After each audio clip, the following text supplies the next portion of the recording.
बिहार विधानसभा चुनाव 2025 में और साथ ही साथ एग्जिट पोल में चिराग पासवान पास हो रहे हैं या फिर हो रहे हैं फेल।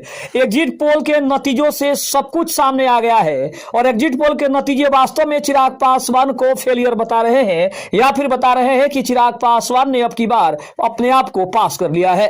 नमस्कार, मैं हूं संजीव और आप देख रहे हैं आप तक न्यूज। अगर आप हमारे चैनल पर नए हैं तो चैनल को जरूर सब्सक्राइब कर लें। माना जा रहा है कि बिहार की राजनीति में चिराग पासवान का किरदार कितना अहम रहने वाला है, यह 14 नवंबर को आने वाले मतदान के नतीजों से ही सामने आ जाएगा।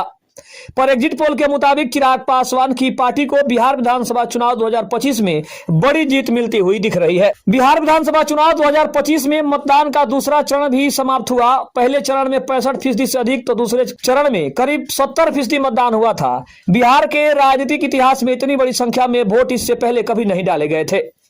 बिहार में मत पेटियों के सील करने के बाद राज्य में हुए मतदान पर आधारित कई एजेंसियों के एग्जिट पोल का नतीजा सामने आ गया।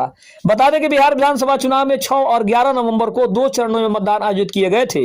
इसी दौरान जनता के मूड और संभावित नतीजों को लेकर कई सारे एग्जिट पोल भी सामने आए और अब जो है वो सबसे बड़ी बात यह है कि यह देखना काफी दिलचस्प है कि इस चुनाव में और इस मतदान में चिराग पासवान कितने पास हुए और कितने हुए फेल, ये काफी महत्वपूर्ण है और इसी बारे में हम चर्चा कर रहे हैं। अगर बात करें तो तेजस्वी यादव सबसे पसंदीदा मुख्यमंत्री के रूप में सामने आ रहे हैं, तो वहीं चिराग पासवान मुख्यमंत्री की रेस में तीसरे पायदान पर पहुंच गए हैं, जो कभी 6वें पायदान पे थे और 6ठे से सीधे उड़ते हुए चिराग पासवान अब मुख्यमंत्री की पसंद में तीसरे स्थान पर पहुंच गए हैं। एग्जिट पोल में राज्य में सबसे पसंदीदा मुख्यमंत्री कौन है, इस पर लोक जनशक्ति पार्टी के चिराग पासवान 8% के साथ तीसरे पायदान पर पहुंच गए हैं। वहीं तेजस्वी यादव 32% से मुख्यमंत्री की पहली पसंद बने हुए हैं। उन्होंने नीतीश कुमार को 2% के अंतर से पीछे छोड़ दिया है। नीतीश कुमार को 30% लोग अभी भी अपना पसंदीदा मुख्यमंत्री मान रहे हैं। दूसरी तरफ हम बात करें तो बिहार की राजनीति में चिराग पासवान का किरदार काफी अहम हो गया है। हालांकि ये 14 नवंबर को आने वाले मतदान के नतीजों से ही बात सामने आएगी, पर एग्जिट पोल के अनुसार चिराग पासवान की पार्टी को बिहार विधानसभा चुनाव 2025 में बड़ी जीत हासिल हो सकती है। पीपुल्स प्लस के मुताबिक चिराग की पार्टी को राज्य में 5% वोट हासिल हो सकता है। इससे चिराग पासवान की पार्टी को 6 से 7 सीटें मिलने के आसार जताए गए हैं, जो 2020 और 2015 की तुलना में कहीं अधिक सीटों की संख्या है। बता दें कि चिराग पासवान की लोक जनशक्ति पार्टी रामविलास इस बार राष्ट्रीय लोकतांत्रिक गठबंधन यानी एनडीए के साथ चुनाव लड़ रही है और सीटों के बंटवारे में उसे राज्य की 29 सीटें दी गई थी।